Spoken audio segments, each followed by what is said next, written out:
You ask Tiger to solve. This deals with linear equations with one unknown. The final result is x equals 17/5. Let's solve it step by step. Simplify the expression. Expand the parentheses. Multiply the coefficients. Simplify the arithmetic.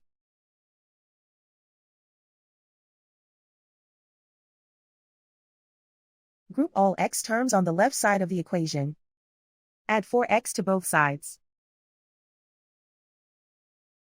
Simplify the arithmetic. Group like terms. Simplify the arithmetic. Isolate the x. Divide both sides by 5.